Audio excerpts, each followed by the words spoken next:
नमो अरहन्ताडं नमो सिद्धाडं नमो आयिरीयाडं नमो वज्रायाडं नमो लोये सब साहुडम।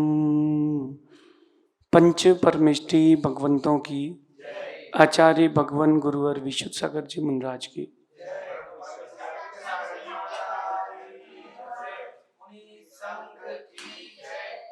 यह हम सभी अपने जीवन में सुख और गुणों की वृद्धि के लिए नीति के विषयों का श्रवण कर रहे हैं।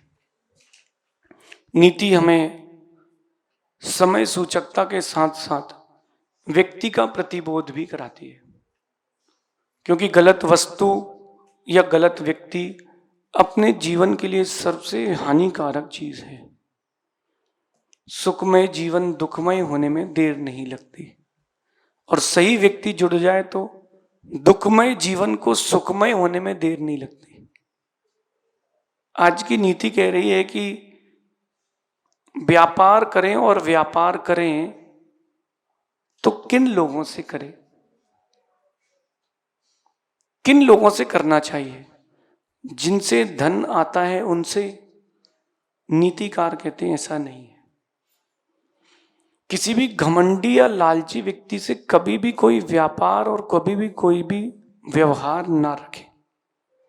जो घमंडी लोग रहते हैं ना, अभिमानी, कि मैं ही हूं, ऐसे लोगों से कभी व्यापार और व्यवहार ना रखें।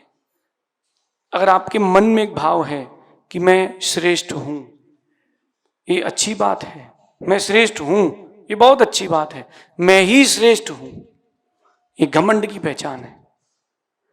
ऐसे व्यक्तियों से एक नहीं 100 कोस दूर रहें, न कोई व्यापार करें, न कोई व्यवहार रखें, क्योंकि ऐसे लोग स्वार्थी होते हैं, और स्वार्थी होने के कारण वो आपको कभी भी धोखा दे सकते हैं। धोखा ना खाना हो जीवन में तो घमंडी लोगों से भैया दूर रहना। वो एटीट्यूड में हो तो आप अपने एटीट्यूड में रहना, और ऐसे लोगों के सामने ज्यादा झुकना भी नहीं, क्योंकि ऐसे लोगों के सामने ज्यादा झुकोगे तो वो पीठ को पायदान बना लेंगे। झुकना तो जरूर, लेकिन हर बार ऐसा हो तो रुकना जरूर। घमंडियों के साथ भैया थोड़ा दूरी बना के रखना। कई बार घमंडी लोगों को लगता है कि मैं ही सब कुछ हूं, मैं ही सब कुछ हूं। भैया सब कुछ आप होते तो परमात्मा नहीं हो जाते। जब भी व्यापार करें और व्यवहार किसी से संबंध स्थापित करें, पहले उस व्यक्ति के बारे में जांच लें, परख लें, समझ लें, फिर आप उससे व्यापार व्यवहार करें। क्योंकि जल्दबाजी में किया गया निर्णय बड़ी हानि देता है। आपने व्यापार के लिए उसे संबंध बना लिया, भाव बना लिया, और व्यापार प्रारंभ कर दिया, और वो घमंडी लालची साल भर अच्छा व्यापार किया, और साल भर में आपने उसे जितना कमाया उससे 10 गुना वो चुटकी में आखिरी दिन ले गया। तो घमंडी और लालची, इन दो स्वभाव वाले व्यक्तियों को पहचाने। अब कैसे पहचानेंगे, अपन कैसे पहचानेंगे कि ये घमंडी और लालची है? जो अल्प फायदा होने पर भी पागलों की तरह घूमने लग जाए वो लालची है, और उस कमाए हुए धन को जो किंचित भी ना छोड़ पाए, दान ना कर पाए, वो लालची है। और घमंडी व्यक्ति की पहचान होती है कि वो अपनी प्रशंसा में 4 लाइनें खुद जोड़ता है। किसी का मान पहचानना हो कि मानी है कि नहीं, उसकी प्रशंसा करना, और वो अगर अपनी 2 लाइन जोड़ दे, अपनी 4 लाइनें जोड़ दे, समझ लेना घमंडी है। ये आपको मैंने प्रमाण दे दिया, नीति है। नीतिकार कहते हैं कि समय पर अगर आपने व्यक्ति की पहचान नहीं करी, ऐसा समय बदलेगा कि आपकी पहचान मिट जाएगी। इसलिए पहले पहचान ले कि व्यक्ति का स्वभाव कैसा है। आप लोगों ने गाय देखी? गाय भी जब जंगल में निकलती है तो हर घास को नहीं खाती। गाय जब जंगल जाती है तो हर घास को नहीं खाती। क्यों? वो भी पहले सूंघती है कि ये ग्रहण करने योग्य कि नहीं। अब आप सोचिए, जब गाय घास खाते समय इतना विचार करती हो तो जानवर तिर्यंश है, पशु है, आप तो मनुष्य हैं, तो आपको कितना विचार करना चाहिए। कहीं जल्दबाजी का निर्णय आपके जीवन को हानि ना दे दे, क्योंकि गलती एक बार होगी और पछतावा जीवन भर। गलती एक बार होगी, पछतावा जीवन भर। आप व्यापारी लोग भी यहां बैठे हैं, कभी ऐसा हुआ कि व्यक्ति का काम कर दिया और उसने पैसे नहीं दिए? हुआ कि नहीं? फिर उसके बाद आप प्रोफेशनल हो गए, पहले एडवांस दो फिर काम करेंगे। अगर पहली चोट से सीख मिल गई है और पहली चोट से ही आप समझ गए हो तो समझ लेना आप समझदार हो, वरना ना समझो के सरदार हो। पहली चोट से ही समझ जाना चाहिए ना। हर गलती आपको सिखाती है और हर व्यक्ति आपको सिखाता है और हर व्यक्ति का स्वभाव आपको सिखाता है। हमने एक ही व्यक्ति से आज तक 2 बार धोखा नहीं खाया।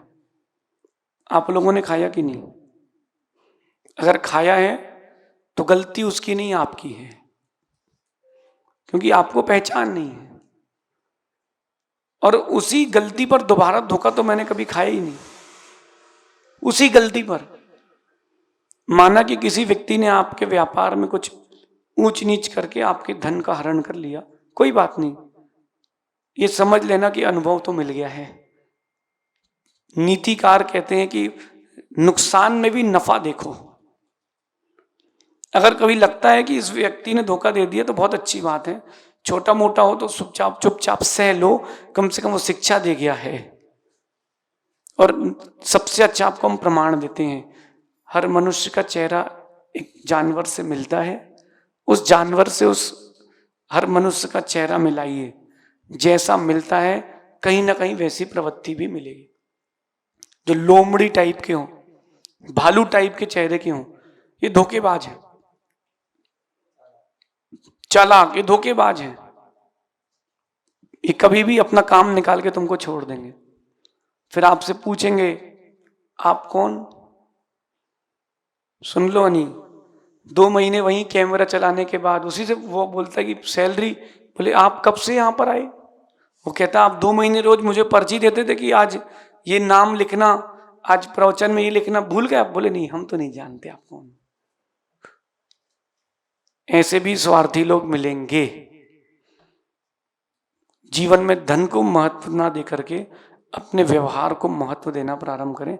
कहीं घमंडी और लालची आप स्वयं तो नहीं है, किसी अंश में, पूर्ण रूप से ना सही, किसी अंश में तो नहीं है। अगर हैं तो अपने व्यवहार का भी निर्माण करें। ये आज की नीति भूलना नहीं। किसी भी घमंडी और लालची व्यक्ति से कभी संबंध स्थापित नहीं करना, कभी व्यापार नहीं करना। अपने घर में जो है वो दाल रोटी खा के सो जाना, ज्यादा लोभ लाभ मत करना, सुकून से जी लेना, क्योंकि ऐसे व्यक्ति कई बार आपकी नींव भी हिला देते हैं। देखो आप आजकल आईपीएल चल रहा है, थोड़े से लालच के चक्कर में पूरा घर बेच देते हैं और ज्यादा नुकसान हो गया तो फांसी लगा ली। फांसी लगा लेने से थोड़ा ना कोई समाधान है। पहले घमंड में थे कि मैंने इतने कमा लिए आईपीएल में, सट्टे में, अब फिर लालच आ गया, और जब घमंड लालच आया और जब नीचे की दीवार हटी, नीचे की नींव हटी, जमीन पे धराशायी। ये आज की नीति भूलना नहीं।